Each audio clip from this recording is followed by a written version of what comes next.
Oi pessoal, então, como eu falei com vocês na nossa última aula, eu vou fazer uma revisão do conteúdo todo para a nossa prova, tá bom? Vamos lá, eu vou usar os mesmos slides que eu já enviei para você, porque como é uma revisão, vou falar de novo sobre cada assunto. Espero que vocês possam, que vocês consigam anotar as dúvidas, verificar se tem algum ponto que não ficou entendido, para a gente poder tirar as dúvidas da nossa próxima aula online, tá bom? Vamos lá. Então, voltando aqui a falar sobre advérbio. O advérbio, como eu falei para vocês, é o marrentão da gramática, não concorda com ninguém, fica sempre no masculino singular. E ele se relaciona, ele vai se referir a quem? A um verbo, a outro advérbio ou a um adjetivo. Sempre. Se não for isso, não vai ser advérbio. E também não varia. Então, são as duas definições que a gente tem que levar em consideração para o advérbio. Ele não varia e ele só se relaciona com outro advérbio, com um verbo ou com um adjetivo, tá bom? Vamos lá. E aí, eu dou umas palavrinhas aqui que às vezes a gente pode confundir. Muito, bastante, rápido, todo. Essas 4 palavrinhas são palavrinhas que a gente deve fazer aquele testezinho, lembra que a gente fez? Bem na aula, para saber se vai ser advérbio mesmo, na dúvida, né? Ou não vai ser? Na dúvida, a gente coloca no plural, porque no plural o advérbio não fica. Então, se você colocou a frase toda no plural e o advérbio, e essa palavrinha que você está na dúvida não vai para o plural, não fica legal no plural, é porque não é para ela ficar no plural. Então, ela vai ser o quê? Advérbio, tá bom? Por exemplo, ó, o muito. Quando eu tenho o exemplo aqui, eu tenho muito medo e eu sou muito medrosa, como que eu consigo ter certeza que esse muito é advérbio ou é pronome? Na primeira frase, ó, eu tenho muito medo. Repara que medo é um substantivo para começar a conversa, né? Então, vamos tentar colocar tudo no plural. Nós temos muitos medos. Consegui? Consegui. Por quê? Eu posso ter medo da escola, posso ter medo do trabalho, medo de andar de ônibus, medo da rua, medo da vida, enfim, eu posso ter vários medos, tá? Agora, de baixo eu não consigo colocar no plural, ó. Nós somos muitos medrosas. Não fica legal esse muitos medrosas, né? Totalmente, não é nem que seja desnecessário, tá? É errado mesmo, tá? Ali, então, o que ele vai ser? Advérbio. E repara, medrosa é o quê? Um adjetivo. Se é um adjetivo, vai ser advérbio, a palavrinha que se relaciona com ela. Tá entendendo? No caso, muito. Tem o exemplo do bastante, a mesma coisa. Ó, eu tenho bastante coisa para fazer. Eu consigo falar, eu tenho bastantes coisas para fazer? Tenho. Na dúvida se esse bastante tá certo, troca por muito. Nós temos muitas coisas para fazer. Ficou bom? Ficou. Então é porque não é advérbio, tá? E o bastante também pode ser adjetivo, né? Eu tenho documentos bastantes, documentos suficientes. Se o bastante puder ser suficiente, primeiro, gente, que bastante ele já está no plural. Então, ele não pode ser advérbio. E se você puder substituir por suficiente, é porque ele vai ser adjetivo. E aí, o outro exemplo, o último aqui, eu coloquei parecido com o do muito, né? Eu sou bastante medrosa. Não consigo botar no plural, ó. Nós somos bastantes medrosas. Não fica bom. Então, é sinal de quê? De que ele é advérbio.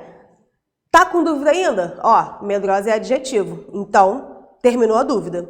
A mesma coisa quando aqui no bastante coisa, o coisa é substantivo.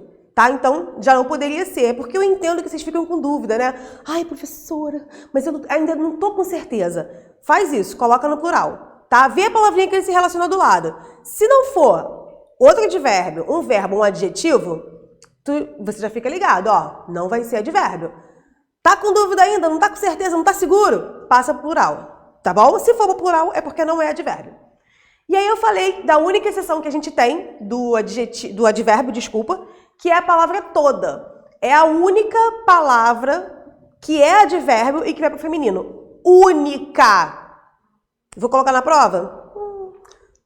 Talvez, mas levem pra vida, até por conta da redação, tá? Então, a menina deixou a cozinha toda suja. A menina deixou a cozinha muito suja, bastante suja, tá? Tá se relacionando com adjetivo. Não vai pro plural, se você tentar colocar, ó. As meninas deixaram as cozinhas todas sujas, né? Na verdade, ali, eu tô querendo dizer o quê? Que a cozinha ficou imunda, ficou completamente suja, completamente também um advérbio, tá? E o último exemplo, toda, que já é uma generalização, falando de todas as meninas, né? Que geralmente gostam de esmalte. No finalzinho aqui eu coloquei uns exercícios que eu vou deixar para corrigir em aula com vocês, tá? Embora eu já tenha deixado o gabarito. Então, anotem para ver se vocês vão ter dúvida em relação ao gabarito, tá? Aqui, ó, eu falei exatamente sobre a palavra toda. E aí tem outra questão, vamos lá. E vamos voltar para... Vamos começar a fazer revisão sobre preposição, interjeição e conjunção. Não vou demorar aqui, porque aqui é bem rápido, tá? Então vamos lá. Interjeição é aquela palavrinha que expressa os nossos sentimentos, uma surpresa, tá? E a gente não confundam com onomatopeia. Onomatopeia é o barulho que a gente quer representar, né? Por exemplo, alguém bateu de carro, aí a gente faz o quê? Pum, paf, puf. Isso não são palavrinhas, são os barulhos que a gente tenta representar. A gente tenta representar esse som, tá? Aqui eu tenho interjeições. Ai, ui, poxa, caraca, cuidado! Né? Tudo isso é interjeição. E aí elas podem ter... sim, elas expressam algum sentido, né? Por exemplo, as interjeições elas expressam algum sentido de surpresa, alegria, dor, tristeza, né? E aí vocês têm que ver qual interjeição que vai expressar o quê. Por exemplo, ali quando a mãe de Cebolinha fala, oh... Ela ficou o quê? Ela ficou, poxa, ficou surpresa. Pode ser triste também, né? Porque ele deixou o vaso cair. Diferente daquele puff ali no último quadrinho. Aquele puff tá querendo dizer o quê, ó? Que ele se mandou, ele meteu o pé para não levar uma bronca, né? Conjunção e preposição. Conjunção e preposição ligam coisas. Coisas que não são iguais. Por exemplo, a conjunção vai ligar orações. Eu vou unir orações para formar um período composto, né? Porque eu tenho um período simples que não vai ter conjunção. É o período que eu só tenho uma oração e ele é simples por isso. O período composto, ele tem duas ou mais orações e essas orações são unidas por conjunções. Conjunções essas que vão me dar o sentido de adição, de adversidade, de tempo, lugar, modo, vai me dar alguma característica, tá? Que conjunções são essas? Que, quando, se, e, mais, porém, entretanto, mesmo que, ainda que, embora, tá? Porque, tudo isso é conjunção. E preposição, o que a preposição liga? Palavras, ela une palavras para formar uma expressão. E aí, a mesma preposição pode ter sentidos diferentes, como a gente falou. Por exemplo, nesses últimos exemplos aqui, ó, sinto falta de você, vou para casa de ônibus, essa cadeira é feita de madeira. Eu tenho a mesma preposição, porém expressando ideias diferentes. Ó, sinto falta de você. De quem eu sinto falta? Vou para a casa de ônibus. É o meio pelo qual eu vou me locomover. Essa cadeira é feita de madeira, é o material, tá? O instrumento o material de que a cadeira é feita, tá bom? E aí elas podem ser formadas por combinação ou contração. Lembrando para vocês que contração é quando a preposição se une a outra classe gramatical e eu tenho perda fonética, eu tenho perda de som. E a combinação é quando eu junto e eu não tenho perda nenhuma. Por exemplo, nesta é a preposição em mais o pronome esta. E a combinação, eu tenho ali ao, a preposição a mais o artigo o. E aí eu não sofri nenhuma alteração fonética. Gente, eu tô aqui assim, ó. Para com isso. Me arrumar. E aí, o que a gente chama de preposição essencial? É aquela que são conhecidas daquelas musiquinhas que a gente aprende desde lá do Ensino Fundamental 1, que eu até cantei, aí, paguei um mico aí, né, numa live. Eu vou colocar na descrição vou ver se eu consigo colocar na descrição do vídeo no roteiro de vocês, a musiquinha, para vocês verem o mico que eu paguei. E aí, são as preposições que a gente aprende desde sempre, per, para, ante, até, tá bom? E as outras são quando elas se formam. Por exemplo, locução prepositiva. É quando eu tenho uma preposição junto com outra palavra. Por exemplo, perto de, por causa de, em vez de, em lugar de. Eu tenho preposições combinadas com outra palavra, tá? E aí eu tenho uma locução. Então, essa parte de palavras invariáveis, eu já terminei de falar para vocês. Vamos continuar, quer dizer, mas voltar porque a gente já viu esse conteúdo, de sujeito e predicado, tá? Gente, eu não quero que o vídeo fique muito longo, então eu vou falar bem por cima. Porém, Anotem, não deixem, eu fico preocupada com isso, eu insisto muito nisso, porque é importante que vocês façam as anotações de vocês com as palavras de vocês. E aí, na dúvida, pode mandar para mim, eu confiro, ó, tá certo, ah não, ó, bota isso, muda isso, tá bom? Fiquem tranquilos.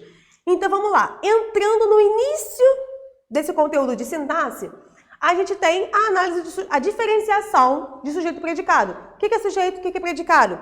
E a gente viu o quê? Que sujeito não é quem pratica a ação, não é verdade? Porque ele pode também o quê? Sofrer ação. Então, na verdade, o sujeito vai ser com quem o verbo concorda, né? E aí eu fiz uma revisãozinha para vocês no dia que eu dei essa aula sobre frase, oração e período, para a gente relembrar. Não vou cobrar esses conceitos na prova, mas é importante que a gente saiba para poder analisar, né, a questão do sujeito e do predicado. Então, frase é tudo que tem sentido completo, pode ter verbo ou não. Oração é o sentido do verbo que gira, que acontece nesse enunciado, né? O sentido do verbo é o principal. É a frase com verbo? Pode ser. Período é a reunião. O período, gente, ele começa com letra maiúscula e termina com ponto. Nesse período, eu posso ter um verbo, que vai ser simples, e posso ter 2 ou mais, que vai ser composto.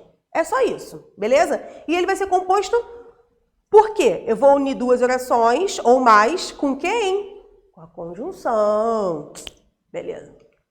Então, aí eu lembro que eu falei sobre isso aqui, que eu coloquei um mesmo enunciado e fui repetindo para a gente poder ver o que a gente pode acrescentar de informação, né? Por exemplo, ó, incêndios matam. Tem informação completa? Tem. Tem o verbo, tem uma frase verbal, tem uma oração. Incêndios matam animais. Eu já estou dizendo aqui qual é o tipo de incêndio, né? Só os que matam os animais. Os incêndios florestais, aí eu já especifico qual é o tipo de incêndio, né? Porque o incêndio que mata animal, da segunda oração aqui, ele não necessariamente vai acontecer na floresta. E aqui eu digo, os incêndios florestais matam muitos animais silvestres. Então, o que acontece? Ó, esse muito aqui, ó, não é advérbio, por quê? Tá no plural, tá? Então, o que acontece? Por que eu fiz isso? Para a gente ver que o sujeito, ele vai ter um núcleo. Ele nem sempre vai ser uma palavra só. Nessa primeira aqui, incêndios matam, qual é o sujeito? Incêndios. Aqui, incêndios matam animais? Incêndios. E aqui, os incêndios florestais matam muitos animais silvestres. Qual é o meu sujeito? Os incêndios florestais. E aí eu tenho um núcleo, que é incêndio. Incêndios, tá? Mas a minha palavra principal, o núcleo, que vai ser um substantivo ou um pronome, vai ser... Ou seja, eu tenho aqui, ó, os, que é artigo, e florestais, que é adjetivo. Então, não tem como ser um núcleo, tá bom? Matam muitos animais é o meu predicado. Assim como na primeira oração, matam é o predicado, matam animais, matam muitos animais silvestres. Matam aqui é o meu núcleo desse predicado, tá? Eu posso ter outro tipo de núcleo? Posso, mas a gente vai ver isso na aula sobre classificação de predicado, tá bom?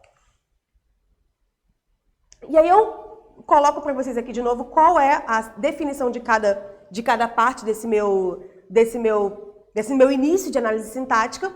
Então eu tenho um sujeito, que é o quê? É quem vai concordar com o verbo, vai praticar ou receber a ação. Pode estar ou pode não estar explícito na oração. Pode ou não existir. Vamos ver, vamos continuar vendo. Aqui embaixo eu separei os predicados, tá vendo? Sublinhei tudo que é predicado e o que não está sublinhado é porque é sujeito. Então, ó, alguns pequeninos pássaros amarelos, tá vendo? Olha que sujeito comprido. Alguns pequeninos pássaros amarelos. Mesmo ele sendo comprido, eu só tenho um núcleo. Então, ele vai ser o quê? Sujeito simples, porque eu só tenho um núcleo, mesmo ele sendo comprido. O sujeito simples não significa que ele vai ser pequeno, que ele vai ter uma palavra só, que ele vai estar no singular, tá? Significa um núcleo. E a gente vai ver isso agora. Agora não, depois. Aqui, eu lembro que eu falei sobre vozes verbais, para quê? Para a gente poder ver o comportamento do sujeito em cada ação verbal, né? A gente viu o quê? Que na voz ativa, o sujeito vai praticar a ação, o sujeito é agente, né? O jogador de basquete arremessou a bola, desculpa. Quem arremessou? O jogador de basquete. Qual é o núcleo? O jogador. Então, o que acontece? Aqui, nessa frase, ele está praticando a ação do verbo. A ação que é expressa pelo verbo. Então, aqui, eu tenho um sujeito agente. Aqui, ele está praticando a ação. Mas olha a diferença da voz passiva. A bola foi arremessada pelo jogador. A bola, gente, não tem como fazer nada porque ela é um ser inanimado, né? Mas quem é que fez? Quem é que fez o ato de arremessar a bola? O jogador. Só que nessa oração aqui, ó, na voz passiva analítica, o jogador está em forma de agente da passiva. Eu coloquei tudo da mesma cor para vocês verem essa diferença, tá? O jogador aqui, que é quem pratica a ação, não está na minha posição de sujeito. Meu sujeito, ó, é a bola. E ela está sofrendo a ação de ser arremessada, tá? Aqui, na sintética, a gente tem a bola também como sujeito paciente, porque ela foi arremessada. Só que aqui, ou eu não sei quem praticou a ação, ou eu não quero falar. Eu tenho sujeito. Alguém arremessou essa bola. Eu só não sei quem é, ou eu não quero falar. Beleza? E a voz reflexiva é aquela em que o sujeito pratica e recebe a ação ao mesmo tempo. Por exemplo, João cortou-se. Érica penteou-se. Né? Quando eu falo Érica penteou-se, o que está acontecendo? Eu estou me penteando e sendo penteada ao mesmo tempo. Né? E a recíproca vai ser um sujeito que tem mais de uma pessoa. Não quer dizer que ele é composto, só quer dizer que ele tem mais de uma pessoa. Por exemplo, as crianças. É um sujeito simples, mas está no plural. E por que eu falo que é recíproca? Porque as crianças abraçaram e foram abraçadas, tá? É só um braço, é só um viés da voz reflexiva, a voz recíproca não é outra voz, tá dentro da voz reflexiva, tá bom? Porque é um ato reflexivo, mas aqui na recíproca a gente fala que o ato é mútuo, né? A criança não se abraçou sozinha, porque ninguém se abraça, ninguém consegue se abraçar, né? Porque fazer isso aqui não é se abraçar, né? Não é. Então, aqui, as crianças recebeu a ação de serem abraçadas e foram abraçadas. E Maria e Carlos se beijaram. A Maria tanto beijou o Carlos, quanto o Carlos beijou a Maria. Né? Foi uma ação que aconteceu junta, mutualmente. Juntei as duas palavras. Beleza? Agora sim, vamos para os tipos de sujeito. Lembrando, sujeito simples vai ser aquele que tem um núcleo. Não quer dizer que ele vai estar no plural, que ele vai ter uma palavra só, que ele vai estar no singular, como a gente viu, né? Aqui eu coloquei várias orações para vocês verem como que ele pode se comportar sendo simples. Pedro viajou, tem uma palavra, está no singular. Nós aprendemos o alfabeto, já tenho aí um pronome que está no plural. Os três construíram um projeto, tenho os três como sujeito, o núcleo é 3. O humilde e é provável que ele viaje hoje. Aqui nessa última, o sujeito tem forma de oração. Né? A gente viu que isso pode acontecer. E como é que a gente percebe isso? Através do verbo. Porque o que é provável? Que ele viaje hoje. O ato dele viajar é provável de acontecer hoje. Tá? Isso aqui tem um nome, mas a gente não vai ver agora. Tá? Porque é muita informação. Eu só preciso que vocês saibam identificar quando o sujeito está na forma de oração. Só isso. Beleza? Sujeito composto, quando eu tenho 2 ou mais núcleos, né? Nem sempre vão ser só 2 palavras também, pode ser 2 ou mais. Podem ser muitas palavras com 2 núcleos só, tá? Verifiquem como ele vai se comportar. Sujeito oculto, elíptico ou desinêncial é aquele que a gente consegue verificar através da terminação da desinência verbal, tá bom? Baguncei. E aí o que acontece? A gente só não pode dizer que o verbo que estiver na terceira pessoa do plural, tipo, eles fizeram, eles comeram, eles beberam, eles voltaram, eles viajaram. A gente não pode dizer que é desinencial se eu não tiver um referente antes. Tá? Por exemplo, comemos uma pizza ontem. Eu até posso não saber quem é que comeu as 2 pessoas, mas eu sei que sou eu e mais alguém. Porque nós, sou eu e mais alguém. Né? Na frase pode até não estar explícito quem foi essa outra pessoa, mas o eu sei que está lá, tá bom? Então, toda oração em que eu não tiver um sujeito explícito, mas eu conseguir identificar através da desinência do verbo, vai ser desinencial, tá? Indeterminado vão ser aqueles que estiverem com o verbo transitivo direto na terceira pessoa do plural, ou com o verbo transitivo indireto, ou intransitivo, ou de ligação, na terceira pessoa do singular, mais a partícula SE. Por que eu estou falando de verbo transitivo direto e indireto? A gente vai ver isso, é a nossa próxima matéria, inclusive. Eu só preciso que vocês identifiquem que, por exemplo, anunciaram a morte do prefeito. Quem anuncia alguma coisa, tá? Quando o verbo tiver na terceira pessoa do plural, a gente tem que tomar cuidado, porque se não tiver um referente antes no texto, você não pode classificar como desinencial, ele é indeterminado, tá bom? Se eu der a frase assim, ó, igual tá aí, anunciaram a morte do prefeito. Identifique e classifique o sujeito. Eu sei que tem um sujeito, que são eles, mas eles quem? Eu não sei. Então, quando eu sei que tem um sujeito, mas eu não consigo determinar quem é, ele é indeterminado. A mesma coisa aqui, ó. Não se fala da morte do prefeito. Esse ser aqui só tá antes do verbo por conta de uma próclise obrigatória, né? Que vocês devem ter visto aí na aula da Valesca. Não se fala ou fala-se da morte, né? Mas como eu tenho não, eu preciso de respeitar essa regrinha. Não se fala da morte do prefeito. Eu sei que existe alguém que não tá, que existe assim, né? Ou está se referindo a um grupo de pessoas, e eu não quero dizer quem é para não fazer fofoca, ou eu realmente não sei quem é. E aí, não se fala da morte do prefeito no jornal local. Não se fala por alguma questão, né? De ética, de comprometimento, enfim, ou uma cláusula que eles assinaram, enfim. O motivo não importa. Importa que eu tenho um sujeito, só que eu não consigo determinar. Então, olha só, verbo na terceira pessoa do plural e na terceira pessoa do singular mais o SE, a partícula SE, indeterminado, beleza? E aí existem alguns casos em que a gente não consegue ver a presença do sujeito. Mesmo não tendo sujeito, existe uma classificação para isso, que é o quê?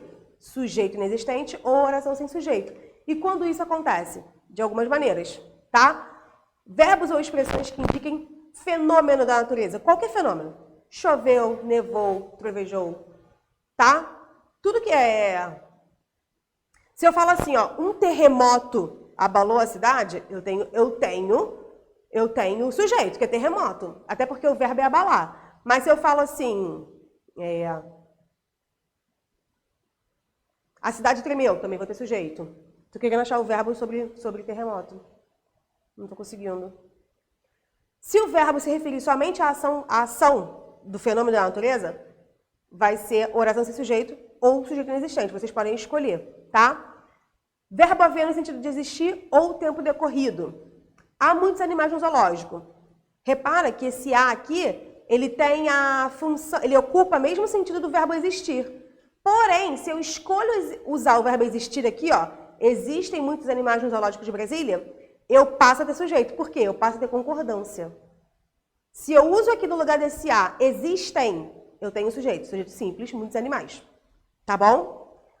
Verbo haver no sentido de existir, não ter sujeito. Assim como indicando o tempo decorrido, ó. Aguarda a encomenda há 2 dias, era verbo ser ou haver, né? Era bastante tarde.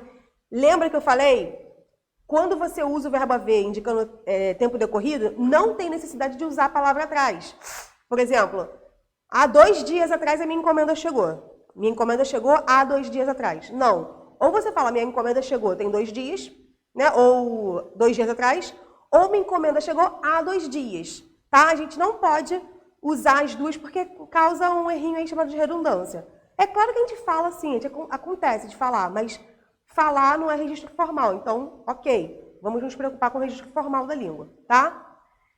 E os verbos ser, fazer e ir, indicando tempo meteorológico, tá? Fazia frio, vai para 2 anos, né? Tem quase 2 anos, tá bom? Galera, é isso. Eu espero que essa revisão tenha dado um refresh aí na mente de vocês. Qualquer coisa, por favor, anotem para a gente conversar na nossa próxima aula, tá bom? Um beijo.